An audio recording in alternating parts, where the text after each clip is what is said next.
Assalamualaikum grade 9. How are you all? Hope you all are fine.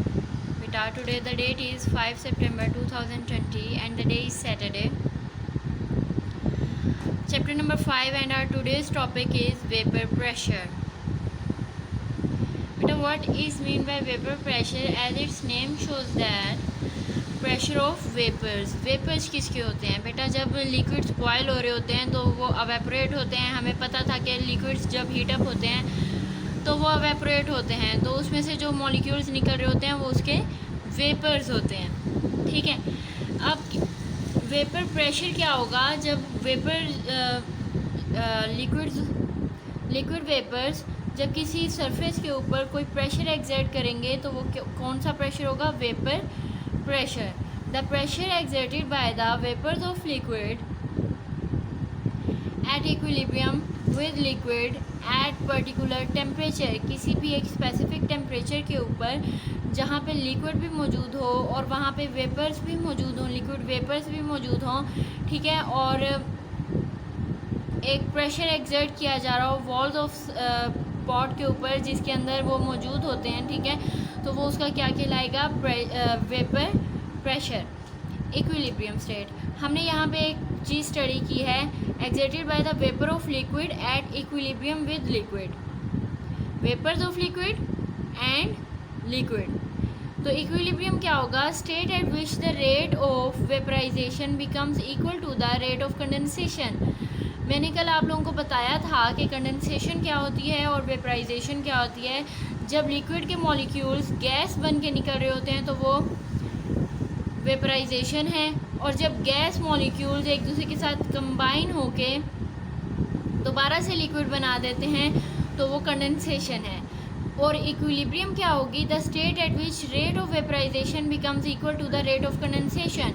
Means कि liquid का vapours में convert होना और वेपर्स का लिक्विड में कन्वर्ट होना एक दूसरे के बिल्कुल इक्वल हो जाए. ठीक है. लिक्विड्स भी उतने ही वेपर्स बन रहे हों जितने वेपर्स लिक्विड में कन्वर्ट हो रहे हों. तो ये जो यहाँ पे जो स्टेट क्रिएट होगी वो कौन सी स्टेट होगी? Equilibrium state. बेटा हमने कल जब स्टडी किया था तो वेपर्स किस वक्त, एवेपोरेशन किस वक्त अकर होती है? जब किसी खुले पॉट में हो, जब लिक्विड किसी खुले बर्तन में हो. जैसे हम कह रहे थे कि अगर हम सॉसर में चाय को डाल दें तो वो जल्दी ठंडी हो जाती है. हमने खुले बर्तन में डाला है, इस वजह से जल्दी से एवेपोरेशन हुई है. अगर हम कपड़ों को खुली एटमॉस्फेयर में बाहर तारों पे लटका दें तो क्या होगा? तो वहाँ पे क्योंकि सरफेस एरिया बढ़ गया है और ओपन एयर है तो क्या होगा? लिक्विड के जो हैं गैस मॉलिक्यूल्स वो एटमॉस्फेयर में चले जाएंगे और एवेपोरेट हो जाएंगे. ठीक है. लेकिन वेपर प्रेशर कैसे बनेगा? अगर गैस मॉलिक्यूल्स सारे बाहर निकल जाएंगे, सारे बाहर की तरफ चले जाएंगे तो गैसेस का प्रेशर किस तरह से बनेगा? किस सरफेस के ऊपर प्रेशर एक्सर्ट करेंगी? किस सरफेस के ऊपर वेपर्स जो हैं अपना प्रेशर एक्सर्ट करेंगे? तो इस वजह से आप ये चीज़ क्लियर कर देते हैं. It occurs in close system. Vapour pressure occurs in closed system. Evaporation occur in open system and vapour pressure occur in a closed system. ठीक है. अब मैं सामने आप लोगों को कुछ फिगर्स दिखा रही हूँ, इन्हें नोट कीजिएगा.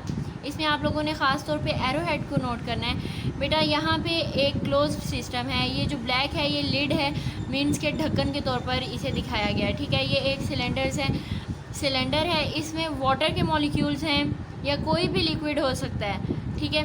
तो क्या होगा? जब हम इसे हीट देना स्टार्ट करेंगे, ये बर्नर्स हैं, जब हम इसे हीट देना स्टार्ट करेंगे तो क्या होगा? ये जो मॉलिक्यूल्स हैं बेटा, जिस मॉलिक्यूल की काइनेटिक एनर्जी ज़्यादा होती रहेगी वो ऊपर की तरफ मूव करता रहेगा. ठीक है. एस्केप होता रहेगा. तो ये क्या हो जाएगी? इसकी वेपराइजेशन, के वो लिक्विड जो है वो गैस फॉर्म में कन्वर्ट हो रहा है. ठीक है. अब इसी पॉट में क्या हो रहा है ये मैं आपको दूसरी फिगर में दिखा रही हूँ. यहाँ देखिएगा. ये जो गैस मॉलिक्यूल्स ऊपर गए हैं ये बाद में एक दूसरे के साथ, क्योंकि ऊपर का सिस्टम तो क्लोज है, बाहर तो ये जा नहीं सकते, एटमॉस्फेयर में या एयर में तो ये जा नहीं सकते. सिस्टम क्लोज होने की वजह से क्या होगा? ये गैस मॉलिक्यूल्स एक दूसरे के साथ इकट्ठे हो जाएंगे. इस फिगर में दिखाया है यही वाले गैस मॉलिक्यूल्स यहाँ पे एक दूसरे के साथ इकट्ठे हो गए हैं और इकट्ठे मिलके उन्होंने एक क्या बना दिया, एक और नया मॉलिक्यूल बना दिया जो कि लिक्विड फॉर्म में है और वो वापस नीचे की तरफ आ गया और ये है कंडेंसेशन। लिक्विड गैस के मॉलिक्यूल में कन्वर्ट हो रहा है और गैस के मॉलिक्यूल्स दोबारा से लिक्विड फॉर्म में कन्वर्ट होकर वापस आ रहे हैं। ठीक है, तो ये वेपराइजेशन और कंडेंसेशन शो की है मैंने आपको। ठीक है, तो अब यहाँ पे हम देख लेते हैं एक सिंगल पॉट में, इन्हीं दोनों की जगह मैंने आप लोगों को सिर्फ एक सिंगल पॉट में ये दिखा दिया कि किस तरह हो रही होती है। आप इसे इमेजिन कर लें कि ये प्रेशर कुकर है, तो प्रेशर कुकर में क्या हो रहा होगा, वेपराइजेशन भी हो रही होगी, ये वाला सिस्टम भी हो रहा होगा और कंडेंसेशन का सिस्टम भी हो रहा होगा। तो हम इस वाली फिगर में देख लेते हैं कि जब हम हीट अप करते हैं तो क्या हो रहा होता है, कुछ मॉलिक्यूल्स ऊपर की तरफ मूव करते हैं, जब ढक्कन से टकराते हैं तो फिर वो ऊपर ही रह जाते हैं और फिर आपस में एक दूसरे के साथ ज्वाइन होने से फिर से एक न्यू मॉलिक्यूल, जैसे ये वाला मॉलिक्यूल और ये वाला मॉलिक्यूल ऊपर गए। ठीक है, और यहाँ से ये कंबाइन होकर दोबारा से लिक्विड फॉर्म में कन्वर्ट हो गए। पहले गैस में बदले, फिर गैस जो है मिलके लिक्विड में कन्वर्ट हो गई। इसका मतलब है कि वेपराइजेशन भी अकर हो गई और कंडेंसेशन भी अकर हो गई और इसी प्रिंसिपल के अकॉर्डिंग हमारा प्रेशर कुकर वर्क करता है। ठीक है, और इस स्टेट को हम क्या कहते हैं, इक्विलिब्रियम स्टेट, जिसमें लिक्विड गैस में कन्वर्ट हो रही है और जो गैस के मॉलिक्यूल्स बन रहे हैं वो दोबारा से लिक्विड में कन्वर्ट होते जाएंगे। तो ये प्रोसेस क्या कहलाएगा, इक्विलिब्रियम स्टेट कहलाएगी और इसे हम एरो हेड के ज़रिए, डबल एरो हेड के ज़रिए से शो करते हैं। मीन्स कि ये रिएक्शन फॉरवर्ड भी है और रिवर्स भी है, लिक्विड भी गैस में कन्वर्ट हो रहा है, गैस भी लिक्विड में कन्वर्ट हो रही है और ये स्टेट जो है इक्वल हो जाती है। ऐसा टेम्परेचर जिसके ऊपर दोनों जो हैं इक्वल हो जाते हैं, वेपराइजेशन और कंडेंसेशन इक्वल हो जाती है, ये हमारे पास इक्विलिब्रियम स्टेट को लेकर आता है। ठीक है, और ये हमारे पास डायनामिक इक्विलिब्रियम होती है क्योंकि दोनों जो स्टेट्स हैं वो एक दूसरे के इक्वल हो जाती हैं। ठीक है, दोनों में कोई चेंज अकर नहीं होता। बेटा हम देख लेते हैं कि वेपर प्रेशर में और एवेपोरेशन में सरफेस का क्या डिफरेंस होता है। एवेपोरेशन जो है ये ओपन सिस्टम में होती है। मैंने इससे पहले आप लोगों को क्लोज सिस्टम दिखाए हैं जिनके ऊपर ढक्कन दिया हुआ था। ठीक है, लेकिन एवेपोरेशन कब अकर हो रही है, जब वो सरफेस एरिया ओपन हो। ठीक है, और जितने भी गैस मॉलिक्यूल्स निकलें वो एयर में शामिल होते जाएँ और बाहर निकलते जाएँ, एस्केप होते जाएँ।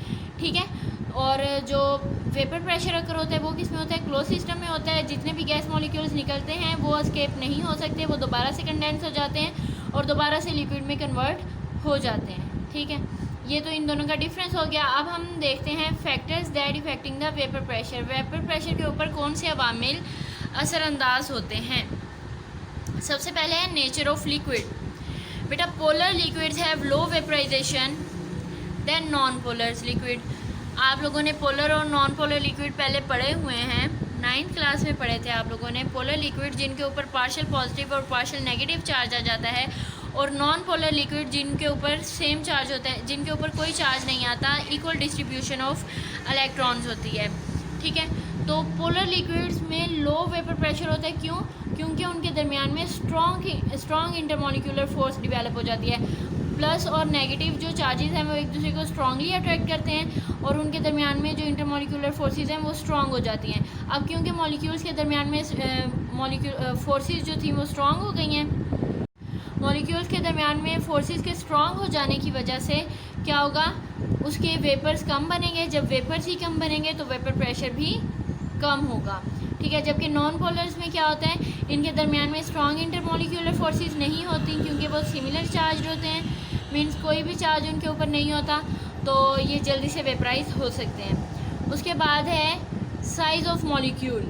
बेटा जो स्मॉल साइज मॉलिक्यूल्स होते हैं वो जल्दी से हीट अप हो जाते हैं, वो जल्दी से एनर्जी हासिल करते हैं जब हम उसे हीट देते हैं, और जल्दी से बाहर की तरफ निकल जाते हैं और वेपराइज हो जाते हैं। ठीक है, जबकि जो लार्ज साइज मॉलिक्यूल्स होते हैं उन्हें ज़्यादा एनर्जी की ज़रूरत होती है, वो देर से वेपराइज होते हैं। तो यहाँ पे हमने यही स्टेटमेंट दी है, small size molecules can exert more vapour pressure than large size. क्यों? क्योंकि स्मॉल साइज़ ज़्यादा वेपराइज होंगे तो वेपर प्रेशर भी ज़्यादा होगा। लार्ज साइज़ जो मॉलिक्यूल्स हैं वो देर से वेपराइज होते हैं, कम वेपराइज होते हैं, तो इनका जो वेपर प्रेशर होगा वो भी कम होगा। टेम्परेचर, बेटा जितना ज़्यादा टेम्परेचर देते जाएंगे उतना ज़्यादा वेपर प्रेशर होता जाएगा। क्योंकि उतने ज़्यादा मॉलिक्यूल्स वेपराइज होते रहेंगे, कंडेंसेशन अगर होती रहेगी, इक्विलिब्रियम स्टेट डेवलप हो जाएगा, ठीक है, और जो है वेपर प्रेशर भी बढ़ जाएगा, ठीक है। तो जितना कम टेम्परेचर होगा उतना कम वेपर प्रेशर होगा, जितना ज़्यादा वेपर टेम्परेचर होगा उतना ज़्यादा वेपर प्रेशर होगा। ऐसा क्यों? क्योंकि जब हम हीट देते हैं, टेम्परेचर बढ़ाना शुरू कर देते हैं, तो लिक्विड के मॉलिक्यूल्स तेज़ी से काइनेटिक एनर्जी शो करना शुरू कर देते हैं, और जिस मॉलिक्यूल की काइनेटिक एनर्जी बढ़ती जाती है वो तेज़ी से बाहर की तरफ मूव करना शुरू हो जाता है, ऊपर की तरफ मूव करना शुरू हो जाता है, और वेपर प्रेशर जो है वो इंक्रीज़ हो जाता है। Now open your books. जी 9th class, open your book, page number 85, page number 85। Vapour pressure, बेटा फर्स्ट 2 लाइंस में इसकी डेफिनेशन है, फिर इक्विलिब्रियम स्टेट के बारे में बताया गया कि इक्विलिब्रियम स्टेट क्या होती है, ठीक है। तो यहाँ तक आप इसे हाईलाइट करेंगे। Now open your next page.